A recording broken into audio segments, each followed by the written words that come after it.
Assalamualaikum warahmatullahi wabarakatuh. Perkenalkan, nama saya Ahmad Fauzun Azim, mahasiswa program jurusan Pendidikan Agama Islam kelas Madin, Fakultas Pendidikan Agama Islam, Sekolah Tinggi Ilmu Tarbiyah Al-Fatah Siman Sekarang. Pada kesempatan kali ini kami akan menyampaikan biografi dan pemikiran dari Kiai Haji Wahab Hasbuloh sebagai mana untuk melaksanakan tugas dari mata kuliah pemikiran pendidikan Islam yang diampu oleh dosen Ibu Robiatul Adawiyah, Magister Pendidikan. Kiai Haji Abdul Wahab Hasbuloh atau dikenal dengan Yai Wahab adalah ulama yang termasuk dari pendiri dan juga penggerak organisasi besar Nahdlatul Ulama. Beliau lahir di Jombang pada tanggal 31 Maret 1888 dari seorang ayah yang bernama Kiai Haji Hasbuloh dan dari ibu bernama Bunyai Latifah.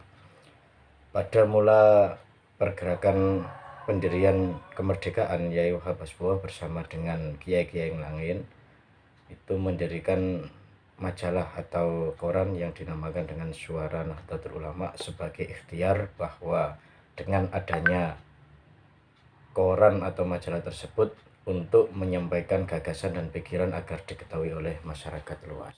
Pada masa kecil beliau, Kiai Haji Wahab Hasbuloh belajar di pesantren Langitan, kemudian ke pesantren Mojosari Nganjuk, kemudian ke pesantren Tawangsari Surabaya, dan juga belajar kepada Syekhona Khalil di Bangkalan. Kiai Haji Wahab Hasbuloh merupakan pendiri organisasi besar Nahdlatul Ulama bersama dengan Kiai Haji Hasyim Asy'ari dan juga Kiai Haji Bisri Mustafa. Pada awal sebelum kemerdekaan, tepatnya pada 1914, Kiai Haji Wahab Hasbuloh juga mendirikan sebuah perkumpulan yang diberikan nama Tasfirul Afkar. Sesuai namanya, maka organisasi ini adalah untuk membantu pendirian sebelum adanya pendirian negara Republik. Kiai Haji Wahab Hasbuloh terkenal sebagai penggerak karena beliau merupakan konsolidator yang menyatukan para kiai-kiai utamanya di Pulau Jawa dan Madura saat sebelum pendirian Nahdlatul Ulama dan juga setelah pendirian pada saat-saat kegiatan muktamar maupun kegiatan yang lain sebelum kemerdekaan Indonesia, sehingga beliau mendapatkan julukan sebagai pendiri dan penggerak Nahdlatul Ulama. Lihat latar belakang daripada pendidikan beliau, mulai dari beberapa pesantren di Pulau Jawa, bahkan juga sampai dengan pernah nyantri di Makkah, Arab Saudi, sehingga menjadikan beliau, Kiai Haji Wahab Hasbuloh ini, menjadi seorang kiai yang multi pemikiran, sehingga pemikirannya terkenal moderat dan modern yang bisa diadopsi oleh seluruh santri dan juga penerus daripada perjuangan beliau. Tentang pemikiran keagamaan beliau, Kiai Haji Wahab Hasbuloh, mulai dari pendidikan di pesantren ayahnya sendiri di Tambak Beras Jombang, juga pendidikan pesantren yang lain, bahkan sampai di Arab Saudi, tepatnya di Makkah. Pada saat di Arab Saudi mulai menyebar paham Wahabi, karena saat itu mulai daripada keruntuhan kekhalifahan Utsmani di Turki dan di Arab Saudi mendirikan negara sendiri yang haluannya itu adalah Wahabi. Namun di sana saat beliau belajar bersama dengan kiai-kiai lain yang dari Indonesia, khususnya dari Jawa, tidak mengurangi pemikiran-pemikiran beliau, sehingga beliau pulang ke Indonesia tidak sampai kemasukan paham-paham seperti Wahabi. Dalam bidang keagamaan, beliau sesuai dengan yang digeluti selama di organisasi Nahdlatul Ulama, secara fikih beliau mengikuti salah satu 4 madhab dari yang kita ketahui ada madhab Imam Maliki, Imam Hambali, Imam Hanafi, dan juga Imam Syafi'i. Kemudian dari madhab, dari pemikiran beliau tentang bidang tauhid, beliau mengikuti ulama Imam Abu Hasan Al-Asy'ari dan Imam Abu Mansur Al-Maturidi. Kemudian dari tasawuf, bidang tasawuf, beliau mengikuti pemikiran daripada Abu Qasim Al-Junaidi atau Imam Al-Ghazali. Dari pola pemikiran yang diikuti oleh beliau, maka kita bisa mengambil kesimpulan bahwa beliau memang ulama-ulama yang moderat, yang berbeda dengan ulama-ulama yang mengatakan dirinya pembaharu, yang langsung mengikuti pada Al-Quran dan hadis yang sudah didengung-dengungkan oleh mereka yang berhaluan Wahabi. Pikiran beliau, Mbah Kiai Haji Wahab Hashbuwah, dalam bidang pendidikan, beliau juga pernah nyantri di Tebu Ireng langsung ke Kiai Haji Hasyim Asy'ari. Bahkan saat beliau menjadi santri senior, beliau juga ikut mengajar dan mendidik para santri daripada di Pondok Pesantren Tebu Ireng. Pada tahun sekitar 1914, beliau mendirikan sebuah forum diskusi atau organisasi yang diawali dengan diskusi-diskusi dengan nama Taswirul Afkar.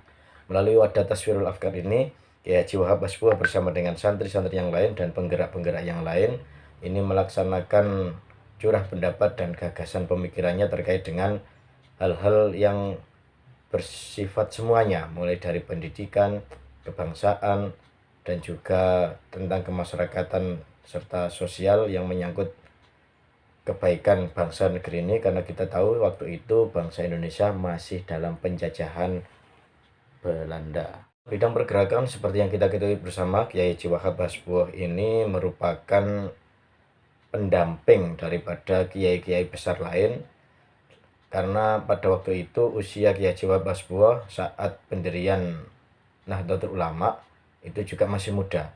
Bahkan sebelum Nahdlatul Ulama berdiri ini diawali dengan adanya sebuah komite Hijaz. Komite Hijaz ini didirikan karena pada waktu itu ada salah satu organisasi Islam namanya Sarekat Islam yang tidak memasukkan nama daripada kiai-kiai yang menjadi embrio Nahdlatul Ulama.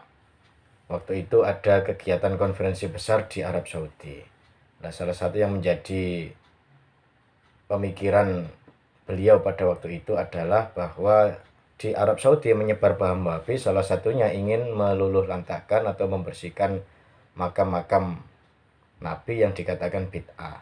Sehingga dari kaum-kaum yang bersikap moderat, dari ulama-ulama yang nanti notabene mendirikan Nahdlatul Ulama ini mengirimkan perwakilan yang diwakili oleh Kiai Haji Wahab Hashbuwah melalui sebuah wadah yang namanya Komite Hijaz, dan Komite Hijaz ini dapat menyampaikan secara langsung kepada Raja Ibnu Saud waktu itu di Arab Saudi bahwa pemikiran atau kebijakan daripada Raja Arab Saudi waktu itu yang ingin membersihkan makam-makam agar tidak terjadi bid'ah yang dipahami oleh mereka itu tidak sampai dilakukan oleh beliau.